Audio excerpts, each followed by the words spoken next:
Construction में काम easy नहीं होता, डिफिकल्ट बनाया जाता है। सैलरी टाइम पे नहीं आती है, पीएफ 2-2, 3-3 महीने तक जमा नहीं होता है। कंपनी को पता रहता है कि पैसों की प्रॉब्लम है, फिर भी नए काम लेते हैं। इसमें पिसता कौन है? इंजीनियर। तो यही मैं आपको पॉइंट वाइज बताने की कोशिश करूंगा कि एक्चुअल में होता क्या है साइट पर। जो ज़्यादा काम करते हैं ना, उसके ऊपर ही ज़्यादा लोड दिया जाता है। इसका मतलब यह नहीं है कि काम ना करें। और जो घूमता रहता है इधर उधर पूरा दिन, उसको कोई पूछने वाला नहीं होता है। ड्राइंग चेंज होते हैं, डिसीजन चेंज होती है, बट आपको जो काम कंप्लीट करके देना है, आपके जो टारगेट है वो वैसे ही रहते हैं। ड्राइंग चेंज हो गया, डिसीजन चेंज हो गया, बट फिर भी वही टारगेट में आपको काम करके देना है। और ऊपर से सैलरी भी लेट आती है। उसके बाद बस मिस हो गई, ट्रेन मिस, गाड़ी मिस हो गई, क्योंकि 5 मिनट आप सिर्फ लेट हो गए, लिफ्ट में फंस गए, ट्रैफिक में फंस गए, रात को रोड क्लियर था, सुबह वीआईपी मूवमेंट की वजह से वो रोड बंद हो गया, तो आपको छोड़ के गाड़ी निकल जाती है। तो आपको बचाने संभालने वाला कोई नहीं है, आपको खुद को ही देखना पड़ेगा।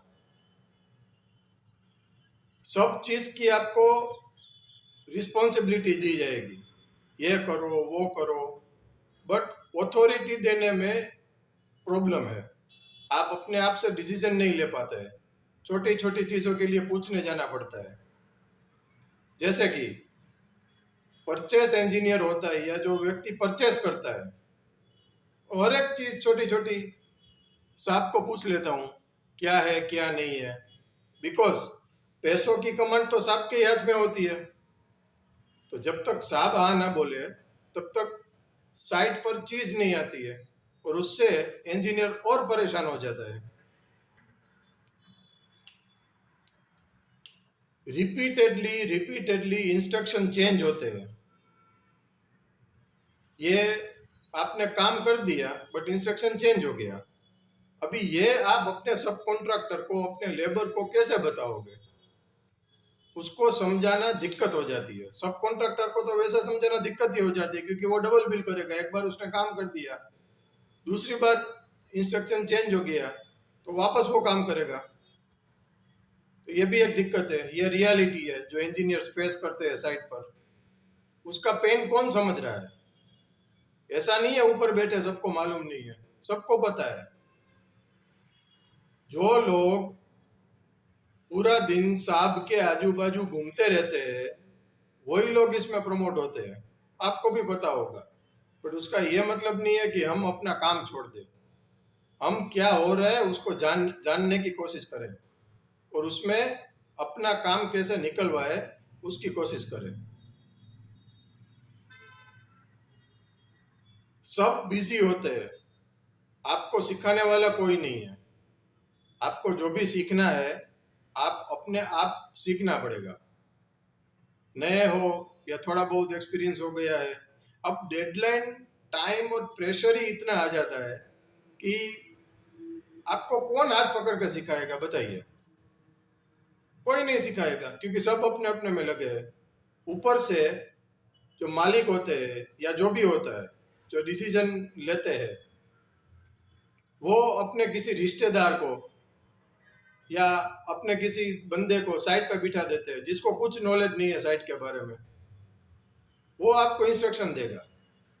आपको कुछ चीज चाहिए तो उसको पूछ के लेनी है, तो कितनी दिक्कत हो जाती है सोचिए।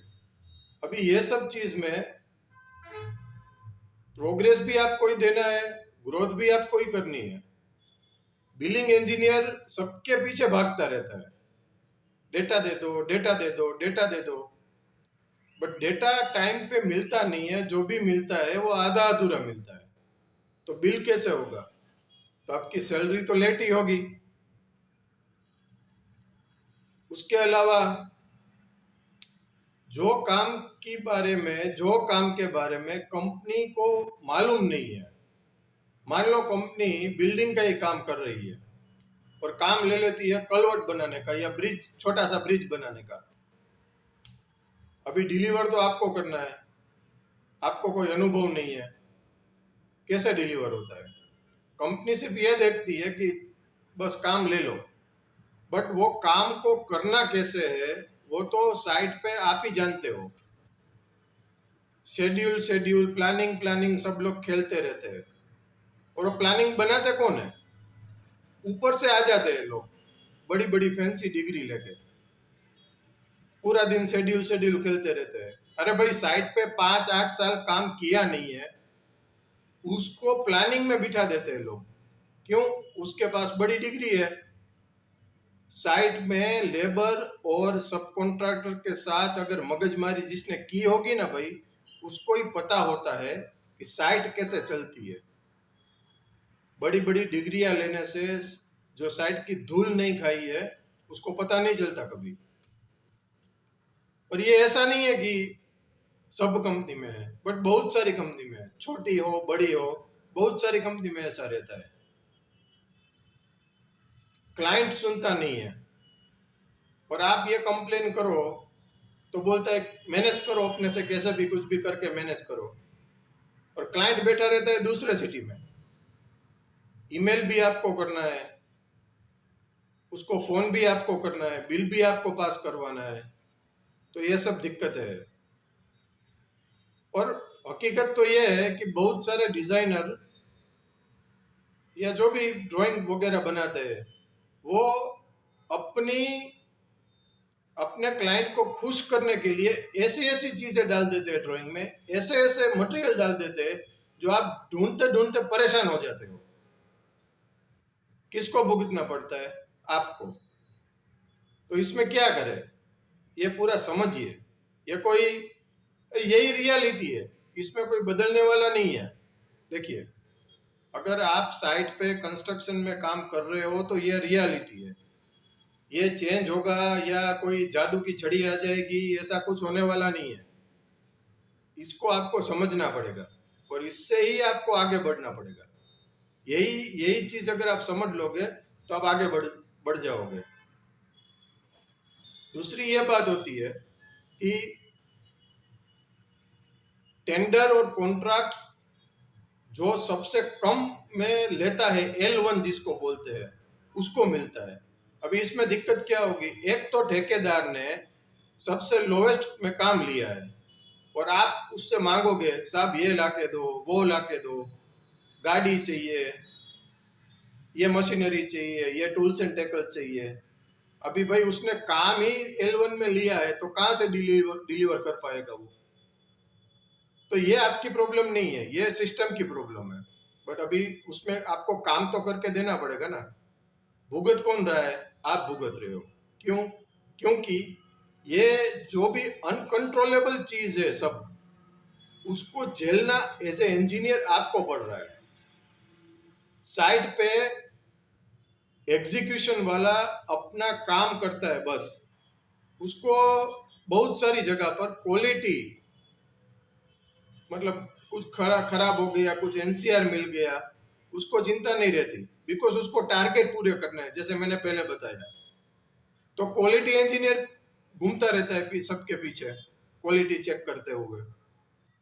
अभी उनको कुछ चाहिए, क्वालिटी इंजीनियर को कोई इंस्ट्रूमेंट चाहिए, कुछ चेक करवाने के लिए चाहिए, तो उसको टाइम पे मिलता नहीं है, और ईमेल आ जाता है या क्लाइंट का फोन सेट को चला जाता है या कोई बड़े साहब को चला जाता है, तो भी दिक्कत, आप भी परेशान, क्वालिटी वाला भी परेशान।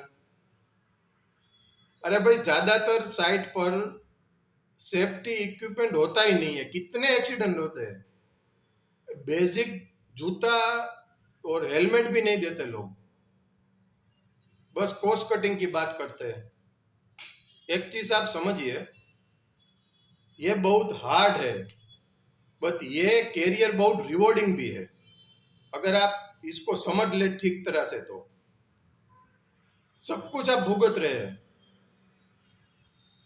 क्लाइंट को भी आप झेल रहे हैं, अपने बॉस को भी आप झेल रहे हैं, बट कैसे उससे डील करना है वो आप जान लीजिए।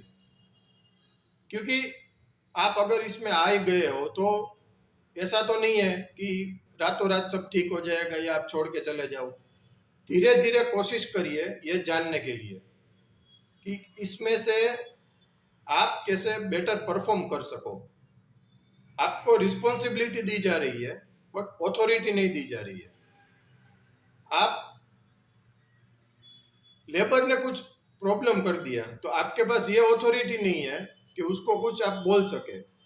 आपको उससे एक्स्ट्रा काम करवाना है बट उसको 2 हाजिरी लिखने में या ओटी लिखने में आपके पास ऑथोरिटी नहीं है। तो क्या करोगे? तो ट्राई करिए कि ऑथोरिटी कैसे ली जाती है। और बहुत सारी साइट तो ऐसे है जहाँ पे एचआर और एडमिन सब चलाते हैं, उनको जवाब तो देना नहीं है क्लाइंट को। आप मांगोगे भाई रात को कंक्रीट है, लेबर के लिए खाना चाहिए, तो पूछेगा क्यों खाना चाहिए भाई? अरे भाई वो समझते नहीं है ऑफिस में बैठे बैठे कि क्या करना है या कैसे होता है। क्लाइंट को तो आप झेल रहे हो। तो ये सब पूरी सिस्टम आप समझिए, आप झेलना बंद कर दीजिए। धीरे धीरे क्या हो रहा है, कैसे हो रहा है, उसको जानिए। पॉलिटिक्स खेलना नहीं है, पॉलिटिक्स को समझना है। अभी आप प्रेशर झेल रहे हो, अनरियलिस्टिक टारगेट झेल रहे हो, तो एक दिन ऐसा पोजीशन भी आएगा जब आप चीजों को समझ लोगे तो आपके नीचे वाले परेशान ना हो। तो ये सब रियलिटी है कंस्ट्रक्शन की। अगर आपको यह वीडियो हेल्पफुल लग रहा है, और भी आगे वीडियो मिलेंगे ऐसे, तो चैनल को सब्सक्राइब कर दीजिए। और लिंक्डइन में मेरा प्रोफाइल है, उसको भी आप फॉलो कर सकते हो। और एक बात, ये वीडियो के डिस्क्रिप्शन बॉक्स में डिकोड योर बॉस मेरा प्रीवियस एपिसोड का मैंने लिंक डाला हुआ है। बॉस को कैसे समझना है उसके लिए, तो वो भी आप जाके देख सकते हो। देखिए, आपकी मदद करने के लिए कोई आने वाला नहीं है, आपको खुद को करना है। अगर ये आपको हेल्पफुल और इंफॉर्मेटिव लग रहा है तो चैनल को सब्सक्राइब कर सकते हैं। आगे भी मैं कोशिश करूंगा क्या ट्रूथ है, क्या सॉल्यूशंस है, वो सब बताने की।